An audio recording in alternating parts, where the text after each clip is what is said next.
Good evening, everybody. My name is Trey Grayson. I'm the director of the Institute of Politics. I want to welcome everybody to the Harvard Kennedy School and to the John F. Kennedy Jr. Forum for tonight's discussion on the new Pope and what changes that may bring. Tonight's discussion is going to be moderated by Melinda Henneberger, who is a fellow at the Joan Shorenstein Center on Press Politics and Public Policy. She's a political writer for the Washington Post and writes the She the People blog, and was also the founder and editor-in-chief of Politics Daily and worked for a number of other publications. Please join me in welcoming Melinda to the forum. Thank you. I'm really honored to be here to talk about our pre-Easter surprise, Pope Francis, and to introduce our great panelists. Father Bryan Hehir is surely the only person who is employed by both the Archdiocese of Boston and the Harvard Kennedy School, where he's the Parker Gilbert Montgomery Professor of the Practice of Religion and Public Life. He's also been president of Catholic Charities USA and counselor at Catholic Relief Services. For almost 2 decades, he taught at Georgetown University, and I feel very fortunate to be sitting in on his class this semester on the politics and ethics of war. Mary Jo Bane is the Thornton Bradshaw Professor of Public Policy, also here at the Kennedy School, was the top advisor on welfare to President Clinton, and does what so few public servants do, which is resign on principle when the president signed a version of the welfare reform bill that she strongly opposed. And you may remember that the American bishops opposed that version of reform as well. She was also the commissioner of the New York State Department of Social Services, has written extensively about poverty, education, and the role of religion in social welfare, and she was a Peace Corps volunteer in Liberia. John Carr, who was a fellow here at the Institute of Politics last semester, was a longtime advisor to the U.S. bishops, and when he left that job last fall, one of my colleagues at the Washington Post wrote, "For the past quarter century, Carr has been the most important policy advisor to the country's Catholic bishops. They're Karl Rove on everything from healthcare to clergy sex abuse. When the Hill's top poverty advocates were desperate during last year's budget talks to save assistance programs for the poor, Carr led the effort. He'll soon be leading an initiative on Catholic social thought and public life at Georgetown University."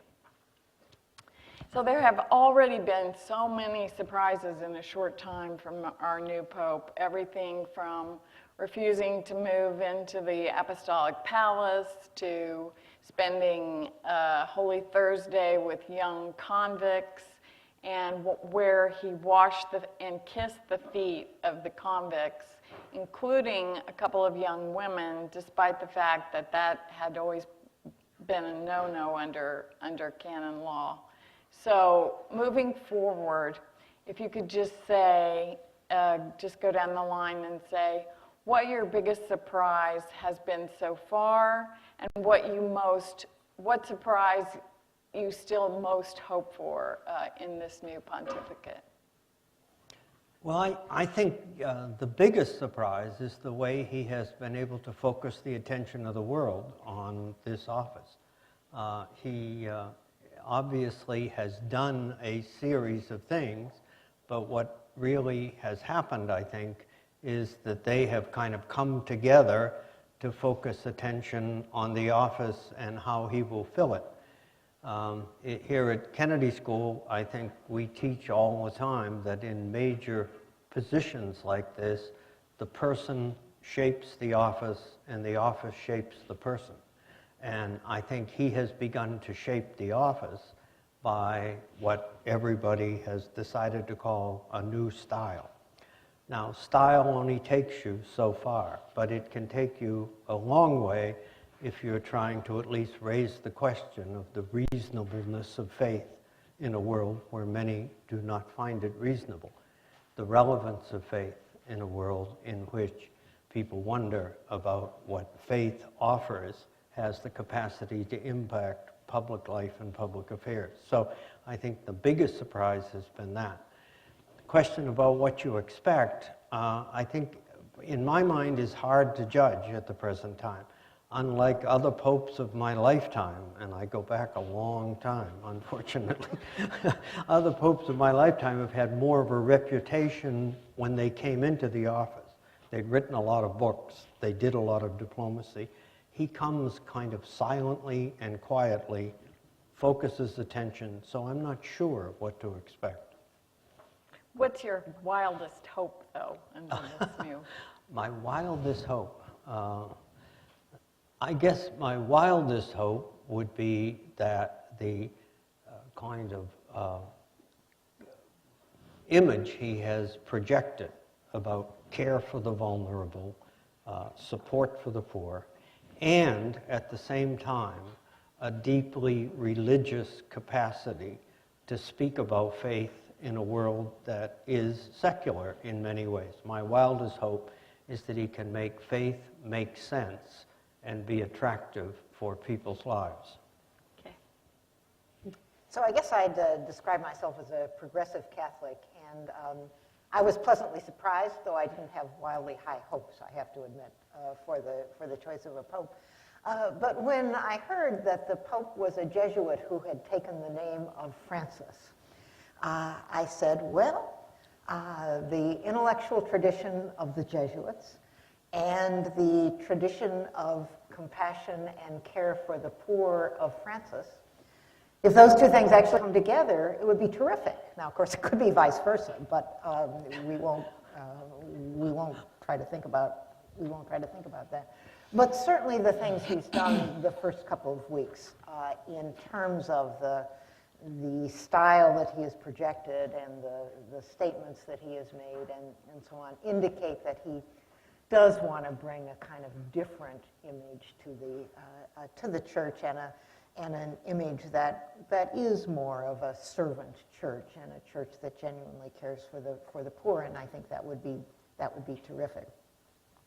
I guess my hopes are at kind of two different levels. I mean, one is at the level of the institution of the church. I mean, I think I would say that over the last period, there have been some things in the church that leave us kind of embarrassed, frankly.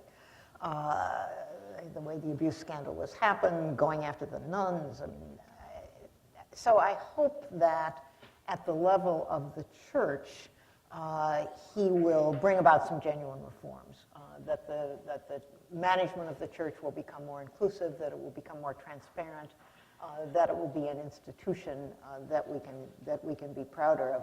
But I think I have my greatest hopes for his stance in the world, and I think in this sense I'm something like Bryan.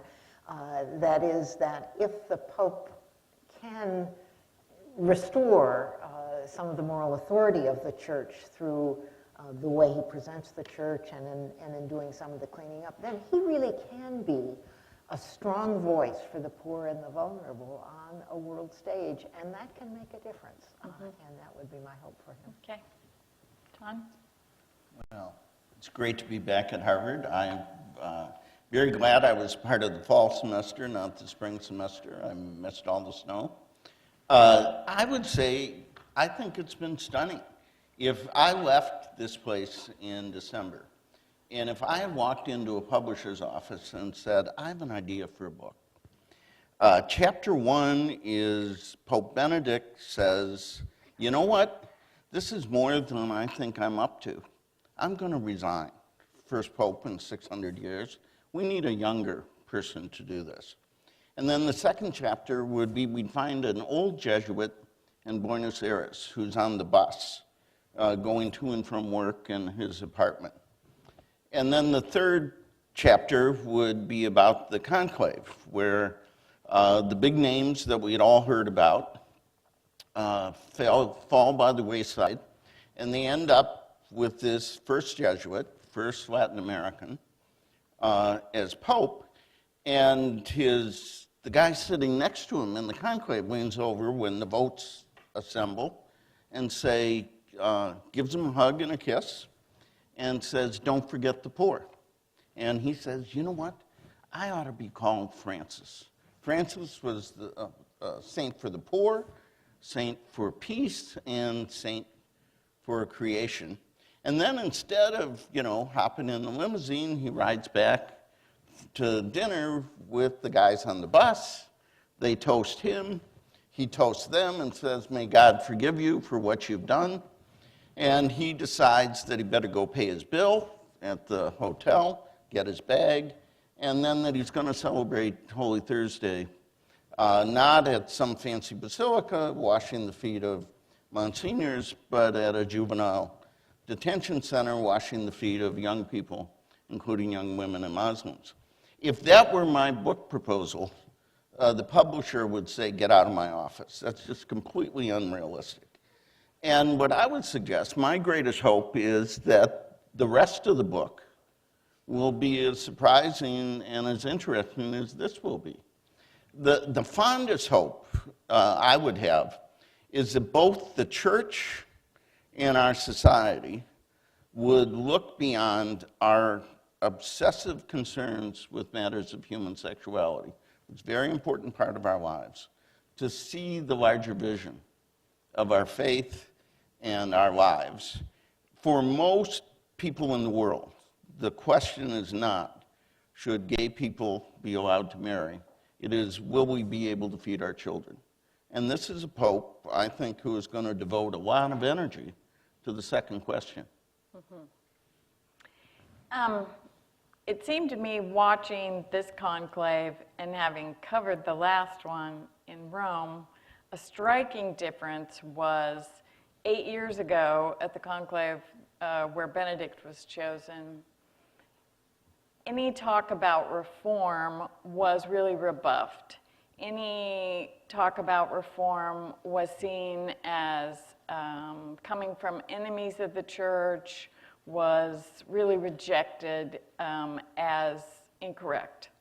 At this conclave, you had the cardinals themselves talking about the need for reform, talking about the need for change, talking about things like, the obvious need, and that was what they were saying, not what critics were saying, for reform of the Curia, reform of the Vatican Bank, an end to the kind of dysfunction of the government of the Vatican, and also a new emphasis, I think, on finally, once and for all, we hope, dealing with, the sex scandals that really have dogged the church for such a long time. So on those two fronts, reform can mean lots of things to different people. What do you see in specific terms as what's most likely to happen on those two fronts? Well, I think as you look at his challenges, I think he's got three major challenges. One, the way his own personal faith, his understanding of faith, and his projection of the meaning of faith really does speak intelligibly and inspiringly to people. That's what he needs to do as Pope. Second challenge is governance.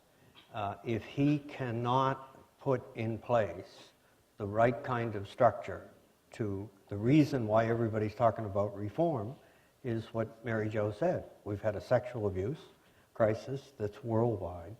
We secondly have had stories that the governance of the Vatican is at Kennedy School, it would get an F.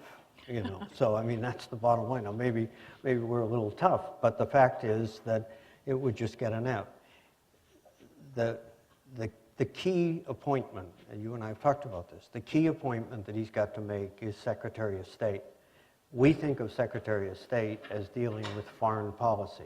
That's not what it means in the Vatican. In the Vatican, the Secretary of State is like a prime minister of a European government.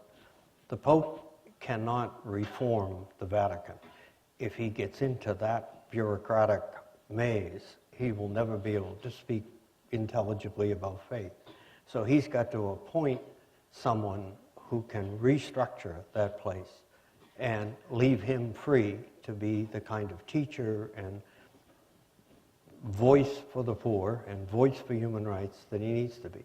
The third thing is he's got to have in both message and structure a credible case that he can make that he is putting the sexual abuse question behind the church, behind it meaning finishing it, And those are the three crises that I think he has to face. And people talk about reform because we have to have it. It gets in the way of everything else we do. I really don't have much to add to that. It's been pretty bad.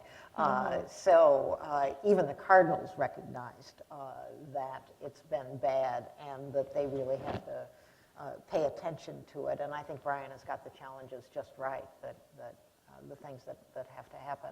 I would emphasize the issue of more transparency and more collegiality in the governance of the church. So it's not just a matter of opening the books and kind of making sure that the money is accounted for. I think it is also a matter of recognizing, this is a billion-person operation. This is a big operation, and you can't do it alone.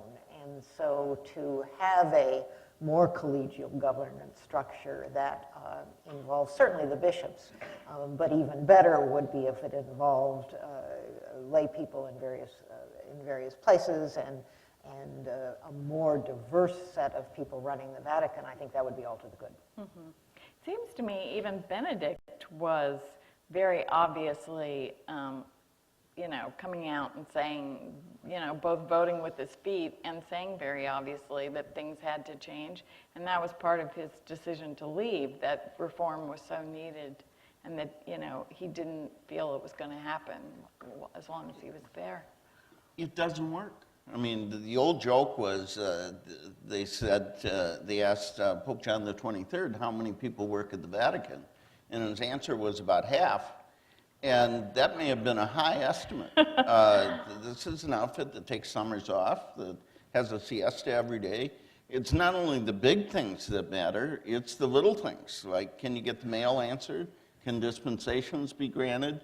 If a priest has violated his responsibilities, can you get him not to be a priest quickly, clearly, finally, without 100 appeals?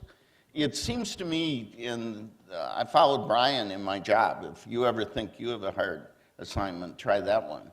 And he always speaks in threes. But I would think symbols are substance in the Catholic Church.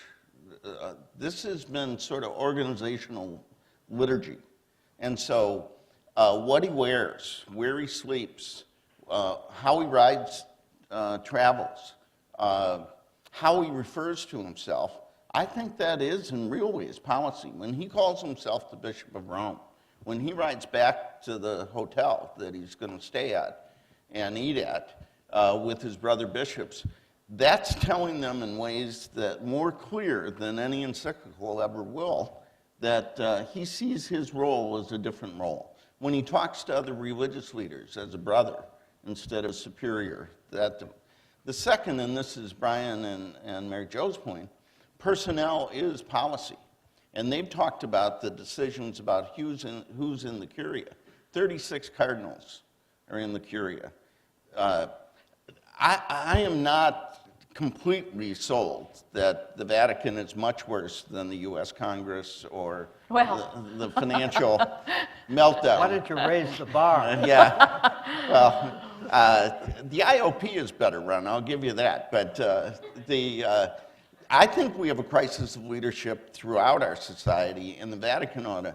The most important decisions the Pope makes is not who's in the Vatican Council for the Family. It's who is the Bishop of Green Bay and Boston and Buenos Aires and Paris and Johannesburg. If he chooses people with his priorities, with his commitment to renewal, with his words of mercy and forgiveness, with his passion for the poor, we'll be a different church. And I think it'll give hope to a lot of people who have never heard about the Curia, but see in their local church a church that lives out the gospel. And I hope that's where we're headed. What you said about how symbol and sign in the Catholic Church really is policy is so true. So when you're talking about something like we were talking about earlier, his simple dress, just something like rejecting the lace and the frills and And the story from, I'm sure you guys followed John Allen's work in the National Catholic Reporter. He was reporting running into a prelate in Rome who was usually, dressed in full regalia. So he runs into this guy, and he barely recognizes him because he's in his simple black cassock. And so John says, "What is this?" And he says, "Simple is the new chic." So what does that gonna translate into, do you think, John, what's the policy? One of the most powerful things I've read, and everyone is now an expert on the Pope. Everybody saw it coming. It's a little like your bracket. Everybody saw Florida Gulf Coast, getting to the group of 16.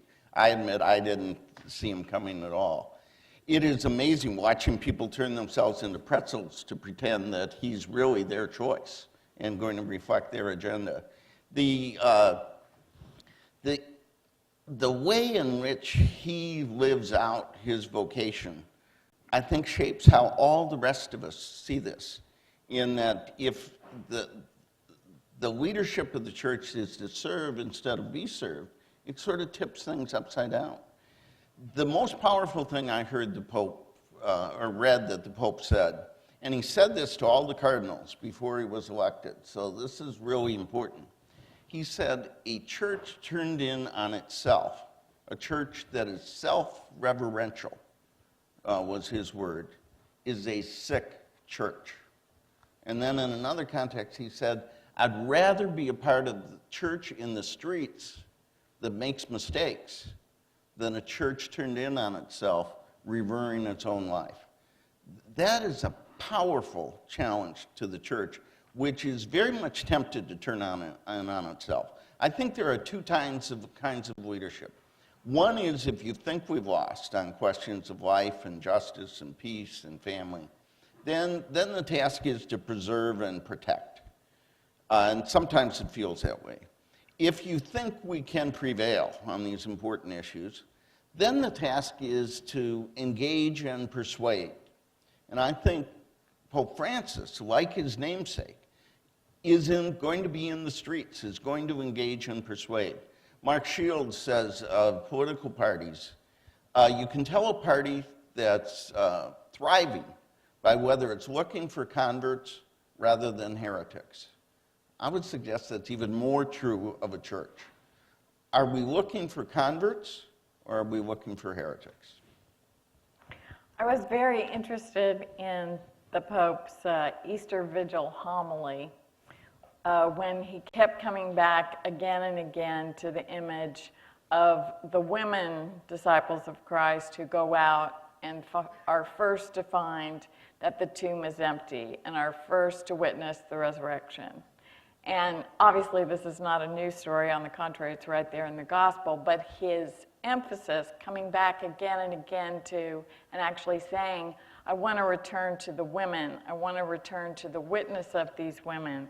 When you put that together with, the washing of these young women's feet, kissing their feet, with some statements from other cardinals that we really do need to look at expanding the role of women. I just wonder if each of you could say how you think that might translate in the real world. Slowly. Uh-huh. At least in the church, my guess is it will be slowly. I mean, I personally think that the expansion of the Catholic priesthood to married people and to women will happen. I think it will happen because it's a necessity, and I think it also has the advantage of being the right thing to do. But I'm not sure it'll happen in my lifetime because the church changes slowly, and there's been a lot of kind of digging in heels on this one. I think what we very well might see, though, in my lifetime, and indeed more recently, is the gradual expansion of the roles of women in the church. I mentioned earlier bringing women into the administration of the church in the Vatican would, of course, mirror what happens in every diocese in America. Women turn out to be good administrators in many cases, and it's not surprising. washing the feet of women as part of the Holy Thursday ritual has, of course, been going on for, I don't know, 15 years in most parishes. So it's nice that the Vatican is catching up. But as I say, I guess I would expect, actually, an expansion of the roles of women in administrative position, perhaps an expansion of the diaconate to women. That wouldn't be such a stretch for people. But I think that partly because of necessity, I mean, how are you going to staff all these parishes? How are you going to do the things that the church needs to do in the world if you limit your staffing to celibate males? It's something that simply has to be dealt with. So it seems to me that those things, although not at all radical, could signal an expansion of the role of women in the church, and I would certainly like to see that. My guess is, I mean, the title of the panel is, does this mean change? Again, I think it's a three-level question. There's no question there's a change in style. He will do the office differently. And again, I go back to the point that whether you're talking about the President of the United States or the Pope of the Church or the Secretary General of the European Common Market, the person shapes the position and the position shapes the person. So he's got a different style. He will change the image of what the role is up to a point. I mean, he's not gonna throw away the role of Peter, but he's going to change it. Secondly, in social policy, I think his convictions about the obligation, the absolute obligation of the church to be at the service of the poor, the absolute obligation of the church to be a voice for social justice and for peace, I think you can expect a body of teaching that will flow from that will build on previous popes, but will have his own style. So I expect change on both of those. If you ask about the core internal doctrinal questions in the church, I don't think there's anything in his record that would indicate that there's going to be change on that front. I think he's been known as theologically conservative and socially very liberal and pastorally very, very effective. So my sense is that, now, there are whole other areas. First of all, there's what Mary Jo talked about. I said core doctrinal principles. She talked about a whole series of changes. You don't have to change any doctrine at all. You just change practice. And I think he may well do that. I think he's got a sense that it's better to negotiate than to fight. It's better to change what you can. So that's one. I think the second thing is he's got a major task on his hands in looking at the relationship of Catholicism and Islam. Mm-hmm. Now that has something to do with religious conviction, it has a great deal to do with public policy, and it has a lot to do with peace in the world. Catholicism and Islam meet in the Middle East, in Southeast Asia, and most importantly, from the perspective of peace among faith, in Africa. The two fastest growing religious communities in Africa are Catholics and Muslims. And John Paul II understood that and put a lot of time into reaching out to the Islamic community. I think this man will do that. The other thing is there are two papal trips that haven't been made, and we need both of them. The world needs both of them. That's the one to China and the one to Russia. And John Paul II, because he was so political, could never get into either of those places. They took a look at Poland and said, we don't need that. And therefore, he, as less political, as more a kind of servant pope, my guess is that he's got a chance to make at least one of those trips. And the more important one would probably be China. Mm-hmm. So.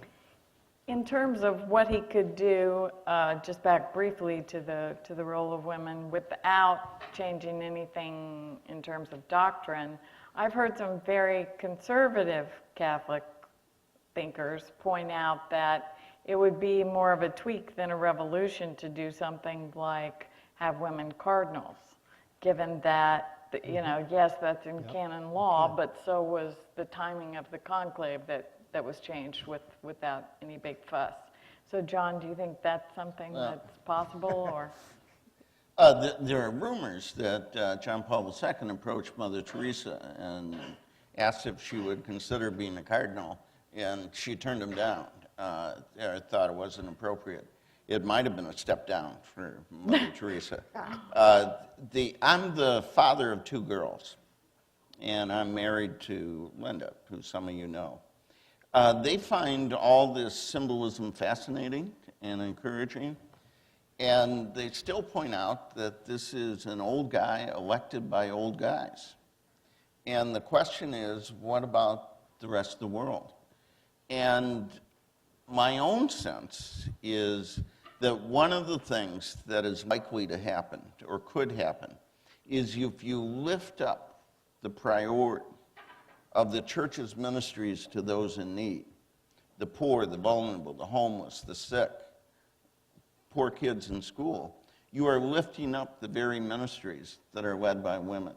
And if you say the work of the church is not only what is done at the altar, but what is done in the shelter, by what is done in the hospital, then you begin to diversify the leadership of the church in a very significant way. We'll still have lots of debates and discussions about how this is going to happen, but it was, in fact, Benedict who said that there are 3 things which make the church: proclaiming the gospel, celebrating the sacraments, and caring for the poor and standing with the poor. In celebrating the sacraments, there are rules that prohibit that, and I think the assessment here is accurate. That's not likely to change. But in terms of proclaiming the gospel and caring for those in need, there is nothing that restricts that kind of leadership to men. In terms of policy on the poor, on the global level, Mary Jo, what would you see? We often say, what difference does it really make what goes on in Rome, what they say in Rome, and, to the rest of the world, and especially outside the Catholic world? So on a policy level, how would could that translate on the poverty issue? Well, I think it is more likely to translate in the way people think and feel. I mean, I kind of think about how does style translate into actions, and you think about the things that the Pope has already done in terms of the way he wants to live himself and the example he's setting for his cardinals, and presumably it will be an example that will be set in other places. And if it becomes kind of part of the general style of the church to be simpler, to not be so celebratory of riches, maybe to sell some of those things that are, well, not in the Vatican Museum, but you know what I mean, all the gold stuff, to kind of set an example that we really are brothers and sisters. Maybe some people would start to be a little bit ashamed of how rich they are, and how much inequality there is. And I think it can only happen if the church sets the example, as well as preaches about the fact that we all are brothers and sisters, that nobody deserves to be rich. Those are all gifts from God. They are gifts to be shared. And that we have a responsibility to see ourselves as part of the human community. I think the combination of words and actions can be very powerful. It is not for the Pope to translate that into what we should do about Social Security and the Earned Income Tax Credit in the United States, and best he stay out of that. But I do think it is a general stance, as I say, in both words and actions, against inequality, for the poor and the vulnerable, that could actually make a difference in the perceptions that people may bring to public policy in individual nations or in the international forums. Did you want to add something? I was home the afternoon the smoke rose, and I was watching, the whole world was watching. And this person who I didn't recognize came out, and they said his name, but I couldn't understand it. And then they said his name he had chosen was Francis. And I said to myself, this is really going to be interesting. That is the first. I live and work in Washington. He says he chose the name Francis because Francis was a man about poverty, about peace, and about care for creation. If you were to list the things that have least attention in Washington that are important, I think it would be poverty, peace, and care for creation. If those are the priorities of the church, I think the biggest conflict with the culture, with politics, is not going to be on sexual matters. It's going to be about questions of social morality, about priorities, about who it gets left behind. If the measure of our lives is what we do for the least of these, if that becomes the standard of how we measure society, then this is going to be a whole different kind of discussion. And I think he will make lots of people uncomfortable by who he is, and that's only right. My reading of Francis is he made everybody pretty uncomfortable. You mean I Francis also of Assisi? Yes. Oh, he was severe. He used to ask, people to walk on his throat after he said something that he thought was wrong. And when Santa Chiara wanted to have dinner with him to speak about some business matters, the woman who founded the Poor Clares, he was so severe that he insisted they eat dinner and break bread in the middle of the road so that there would be many witnesses and no temptation. So yes, he was a strict guy. Do we want to have some questions from the audience? Great. Hi. Hello. My name is Francisco. I'm from Argentina. I know personally Jorge Mario Bergoglio, now Pope Francis. That is his name. And my mother also is she founded a big Catholic NGO back in Argentina and Latin America. But my question is, we are very excited as Argentinians, and after what happened with Ratzinger, that, as you said, he resigned, and these 2-3 weeks of this uncomfortable, what he's doing with this style, what do you think that if he can change the whole system, doing like very direct in the whole Vatican system, changing many of the social policies or the agenda in the world? Do you think that he can change the system? Well, I mean, I think he is such a has such a magnetic personality. The danger here would be to get very unrealistic about what can be done. I mean, I think everything we've talked about is possible. None of it is sure. The Vatican is a very complicated place.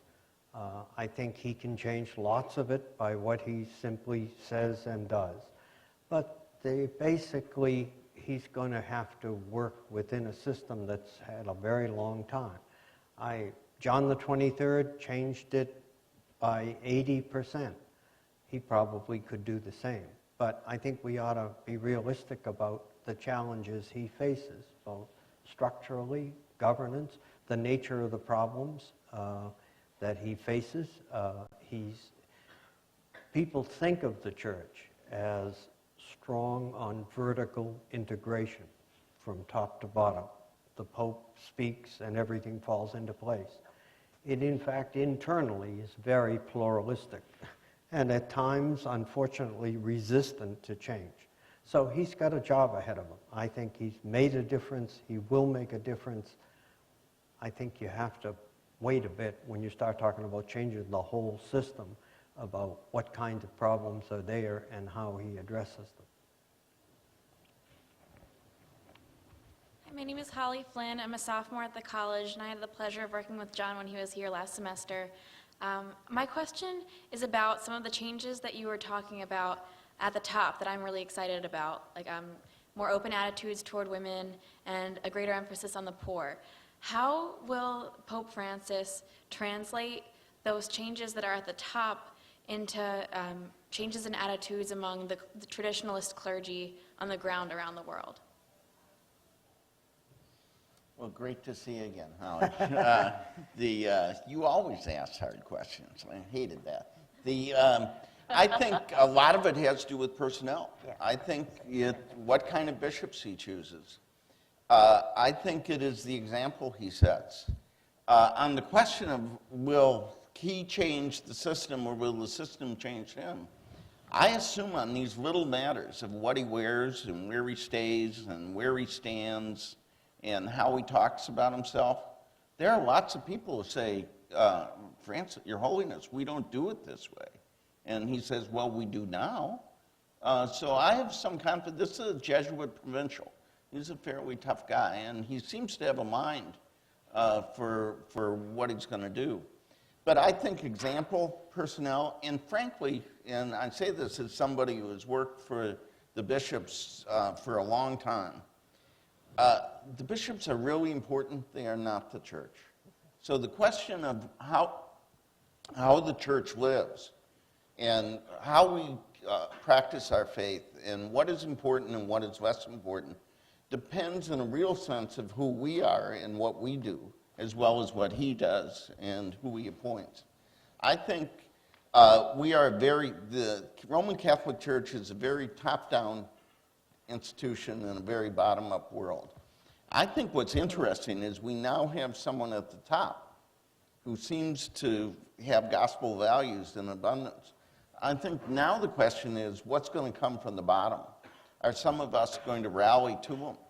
And will priests look at him and say, lots of people, lots of young priests say, I'm part of the John Paul II generation. I'm waiting for the Francis generation. And maybe a couple are in this room. I mean, part of it is we shouldn't stand back and watch other people try and make a difference. We, in fact, have to make a difference.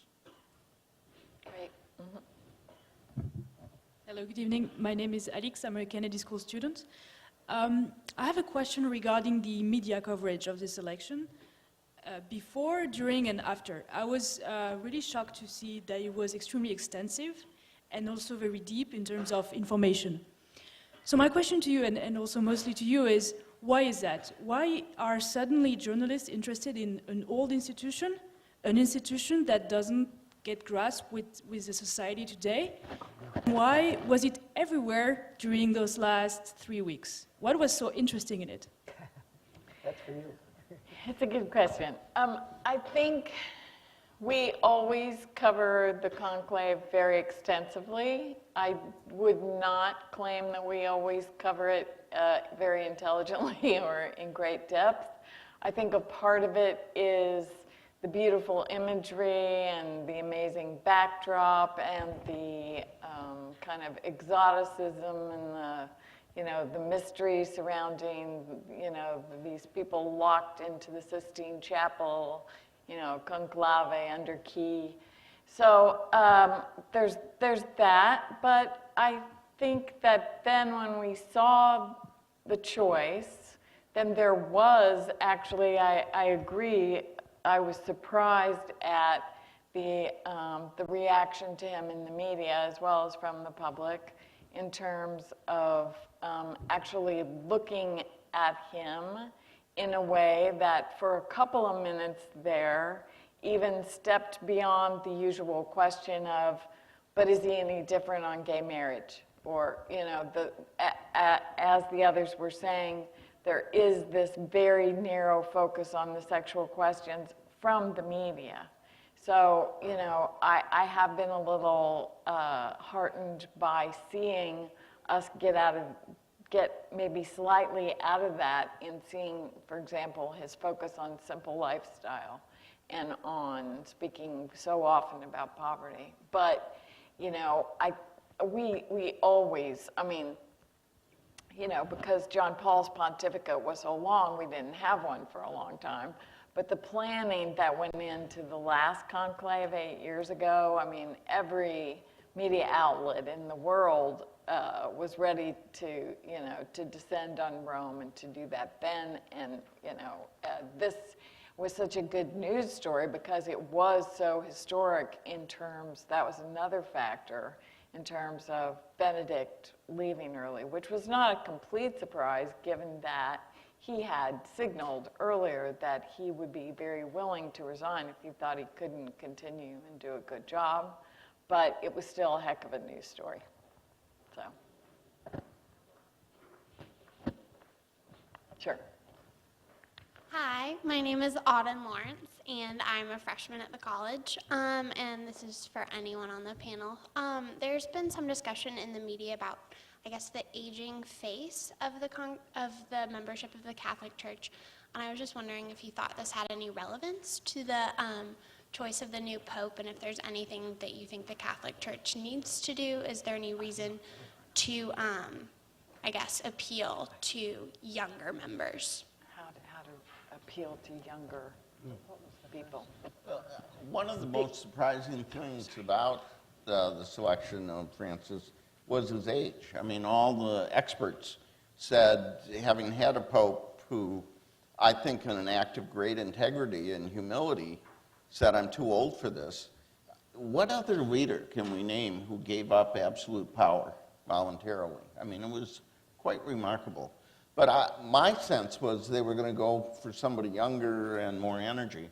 He may have the energy, but he has a lot of years.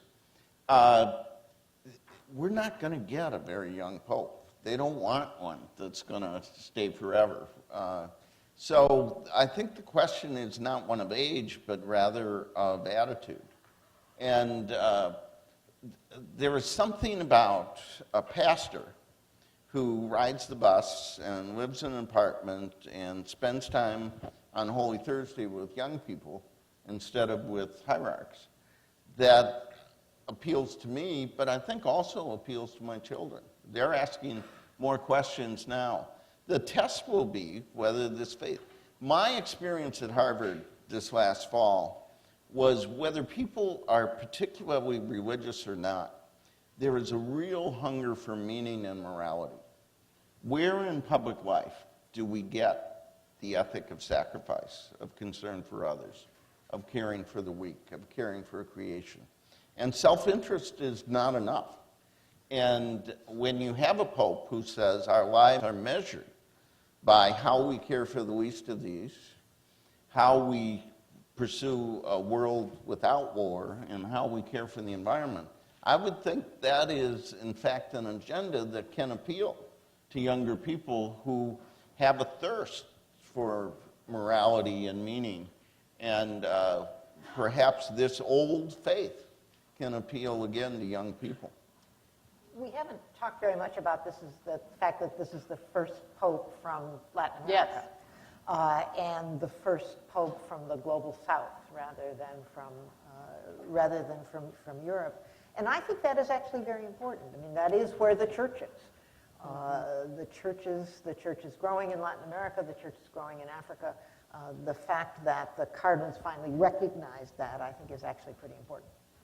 Yeah, I think it will mean things for people in the South, and it means things for the whole church. We need to recognize that the whole church is important. If you come from this country, you just know there's a responsibility to be a religious voice in this country because of the impact of this country on the world.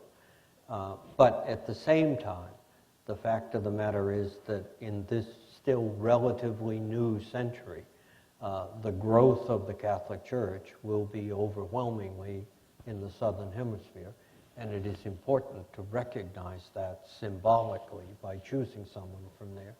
I do think, though, that I think in many ways people come to religion through moral conviction, or they come to religion through the way religious traditions deal with serious moral problems, whether they're personal or social, whether they're at the domestic level or the international level. There are resources in the Catholic tradition to speak intelligently to a lot of problems. I do expect that this Pope will have to produce his own social teaching.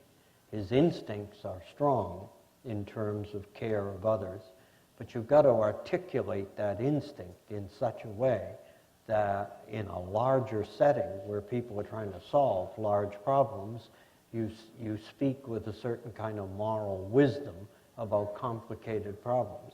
And if you're able to do that, I think you can engage people who are already engaged in their life in dealing with public affairs, public policy, and the kinds of questions that come up at this school every day.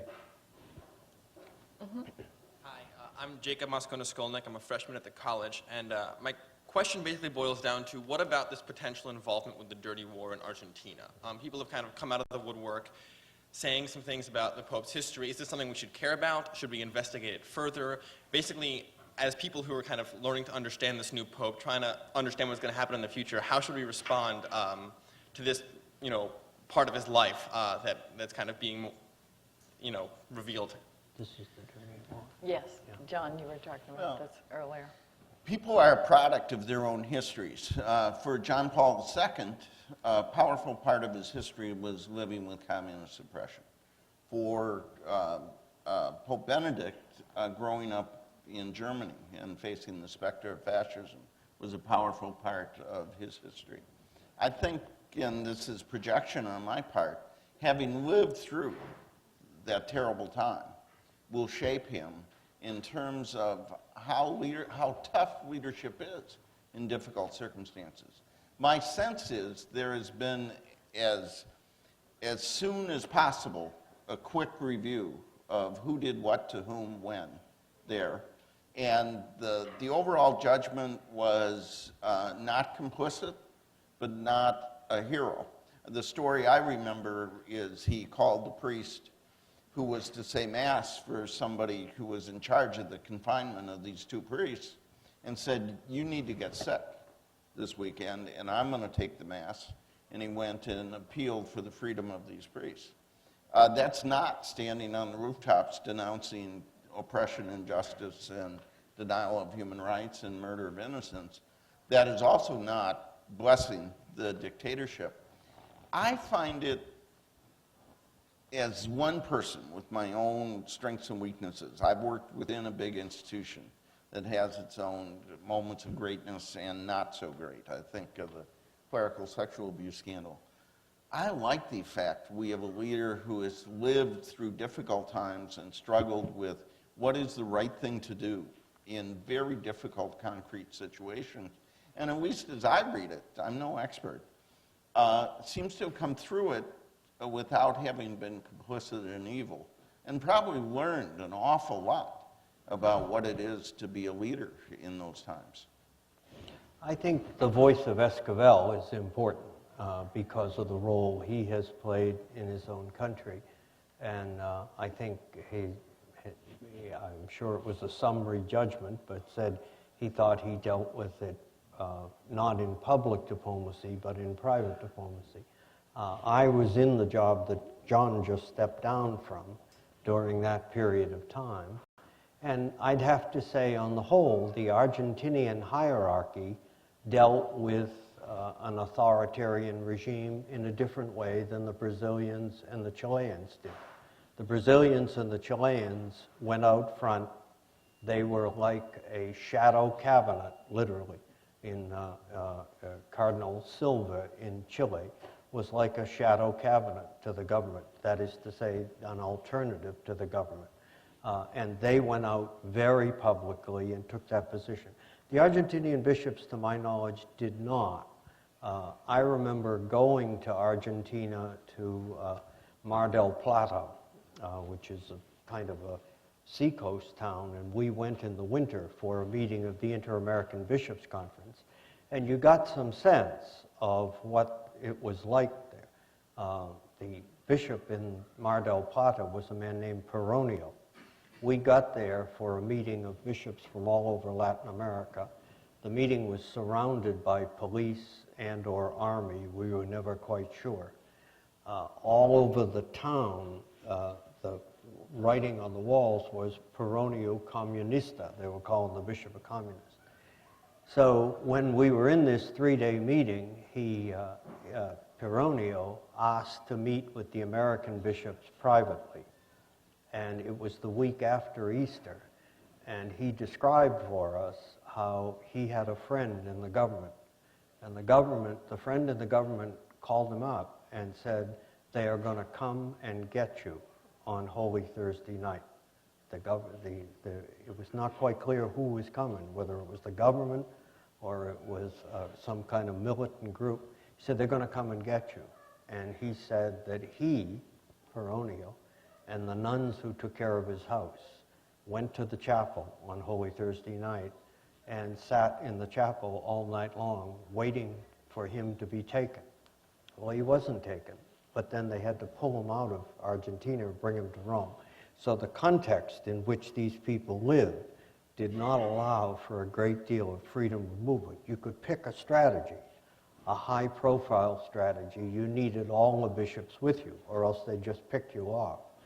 The Argentinian bishops did not choose a high-profile strategy, so he operated within that context, and the private diplomacy that Esquivel talked about was likely what he thought he could do. Last question. Hi, my name is Sylvia, and I'm a sophomore at the college. You guys talked about the overall picture and the overall message of the church, which is the plight of the poor, and that we need to overlook things or not really focus on things such as gay marriage and other social issues, that our focus should be on that. But it seems that politically, at least in this country, people tend to focus in on those in their voting patterns as opposed to the overall picture of the church, just helping out the poor and issues like that. How do you see the change in the leadership of the church affecting people's political convictions, if at all?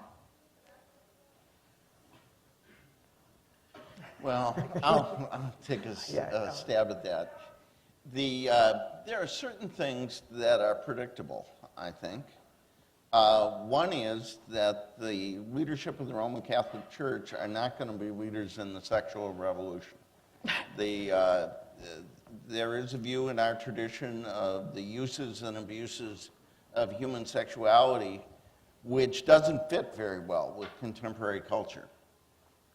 And while, the question of how much priority, how that's expressed, what form that takes in public policy is something we ought to debate, I'm going to get myself in trouble here. I think our society is pretty screwed up on matters of human sexuality. I think I know I sound like Jerry Falwell, but if you watch media, if you listen to music, if you just open your eyes. I don't know anything about, quote, hookup culture, and I don't want to. But it seems to me that the Roman Catholic Church is not the only one with a problem with human sexuality. There may be another side to this where we have turned something very important into something very trivial and have lost its meaning. And whether the way the church talks about it and who talks about it for the church is the right response. But I don't think, Cardinal Dolan talks about the need to express what we believe more effectively. I think that's true. I also think we ought to listen more effectively. This is one area where celibacy is not an asset, in that if people were involved in family life and raising children and the rest, they might have a different approach on how to engage and persuade in this area. But my basic point is, one, don't expect the leaders of the Roman Catholic Church to be in the vanguard, although it's worth pointing out that as I understand the Pope Francis's position on gay marriage, it's virtually identical to President Obama's position 18 months ago, which is marriages between a man and a woman, and there ought to be some consideration for civil unions. I mean, this has been moving pretty quick. But somewhere out there in your own lives, in our culture, we need to find a way to reconcile the competing visions of human sexuality and that lifts up the wholeness of the human person instead of just this one piece of who we are.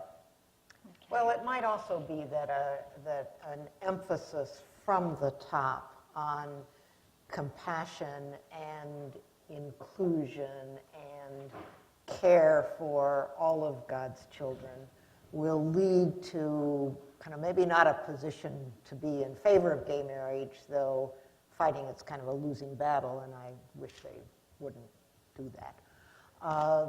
But it might become more possible to be inclusive in one's compassion and inclusive in one's community.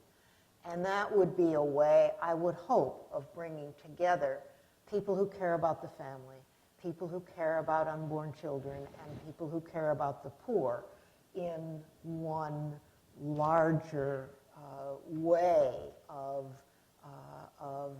expressing the sense of care for the whole human community. So again, I think some of these style things could make a difference even in our politics, in how Nancy Pelosi and John Boehner are both Catholics, or the six folks on the Supreme Court, kind of talk to each other about some of these issues. There may be a way that the divisions don't have to be so sharp. That brings us back to really wild hopes. I know. Well, What can I but say? it's also the case that whether you talk about the church's teaching on social justice or the church's teaching on human dignity and sexuality, both of them have some hard messages in them. And I think that part of what has to happen is that you try to speak the truth as clearly as you can, and you keep your community welcoming of those who are persuaded and who are not persuaded but are willing to be attracted by other things. So you can be, if you think of the questions of sexuality or the questions of social justice, if the American bishops tomorrow came out and said, that they wanted to raise taxes by 20% on everybody from the baseline of where it is now, there'd be a lot of people in the Catholic Church that would simply say, that doesn't speak for me. The question is, are they still welcome inside the church if they disagree with the teaching? And my approach is that one ought to speak the truth the best way one can on social justice, on human life, on human sexuality, and keep the community open. Keep the community open for dialogue. There is on both of these points the need for the church to listen before it speaks. When you get into the wisdom of marginal tax rates, when you get into the question of what you ought to do about entitlements, there is no special grace of the Holy Spirit that guides your teaching on that. So it is good to rely on reason, and it is good to keep the discussion going. So it is better to listen before you speak. It is better to have conclusions that have premises than conclusions that don't have any. And so I think on both of those counts, we ought to speak as well as we can, keep the community open, keep the dialogue going. Thank you all very much for coming, and please join me in thanking our panel.